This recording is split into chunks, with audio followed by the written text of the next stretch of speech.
One of the biggest challenges of being a VA is staying organized. When you're juggling a bunch of clients and your own business, it's easy to start losing track of things. Documents go missing, emails get buried in your inbox, and to-dos go unchecked, which leads to unhappy clients and a very frazzled VA. That's you. This is a cycle to be avoided at all costs. Luckily, I've learned plenty of tips and tricks over the years to keep things organized, and the internet is full of systems and programs to help keep your business running smoothly. Hello, welcome to the Desire to Done podcast. I am your host, Billy Gardner. In today's episode, I'm sharing a few of my favorite tips and programs for organizing client tasks and ensuring work gets done. Here are some of my favorite client organization hacks. Tip number 1, create client processes. Call me a nerd, but I get excited about processes. Not only will they streamline your business and make it super efficient, which means you're saving time, money, and energy, but they'll increase your confidence and make you look like a VA goddess or rock star, unicorn, whatever you want to be. In order to create a process, think of all the big steps it takes to complete a task.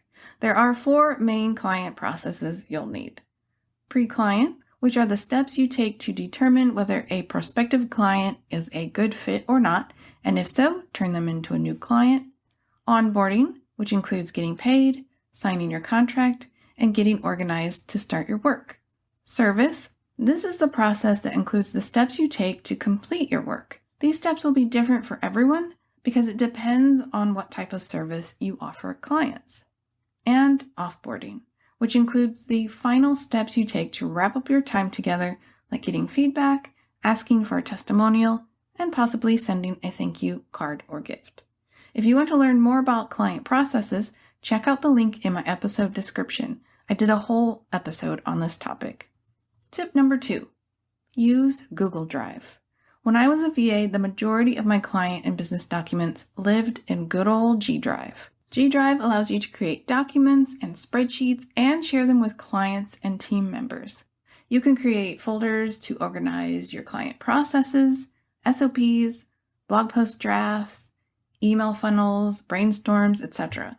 You can even make client intake forms. Plus, everything is auto-saved, which is a really nice feature. G Drive is free to use once you sign up for a Gmail account. Tip number 3, create systems. Once you've outlined your client processes and added them to the G Drive, it's time to turn them into systems. As I mentioned previously, processes are the main steps you take to complete a task. Systems are the tools that help support your processes. For example, if scheduling a discovery call is a step in your pre-client process, a scheduling tool like Calendly or Acuity will eliminate back and forth emails between you and your client. They will help you automate your process and reduce the work you need to do to get a call scheduled. Tip number 4, use a project management tool. Keep your client tasks organized in a project management tool like Teamwork Projects, Asana, ClickUp, or Trello. You can create templates of recurring tasks that you do in your business and keep track of client project due dates. Some tools will also send you reminder emails of what's due. Each project management program is different, so take some time to try a couple of them out and see what works for you. Tip number 5, be mindful of your time. One of the biggest perks of being a VA is flexible hours. You get to set your own schedule and work whenever you want.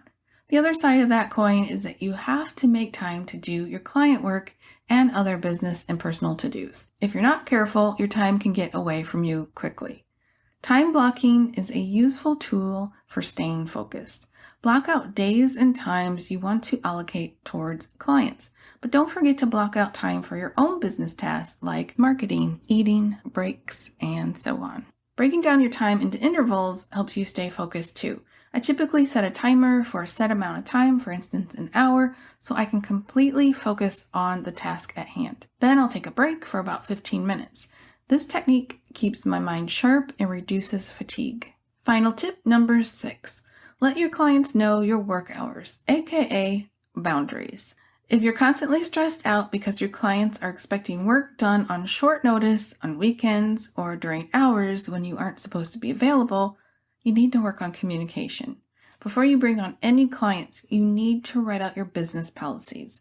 This includes the days and times you work, your turnaround time, rush fee for urgent tasks, etc. When you sign a new client, send them your contract, which outlines these policies. If you have a client that likes to push your boundaries, it's time to remind them of your contract's terms. It's your job to protect your own boundaries. Remember, you're the boss, so you get to decide how you'll work and how you'll stay organized. Trust me, organization can make all the difference between a happy, productive VA and a VA who's stressed out and letting projects slide. Would you like more VA tips like these each week? Hit subscribe or follow to be notified of future episodes. If you're ready to make the leap and become a VA, check out my membership program, the Introvert VA Club. You'll have access to the Passion to Profit plan to help you start a VA biz from scratch. Tech tutorials for Calendly, Acuity, Trello, Google Drive, and more, and support from me and other VAs. Go to introvertvaclub.com to sign up. In case you're wondering, no, you don't need to be an introvert to join, and no, it's not super expensive. In fact, it's super affordable. Thanks so much for listening. I'll chat with you next week. Bye.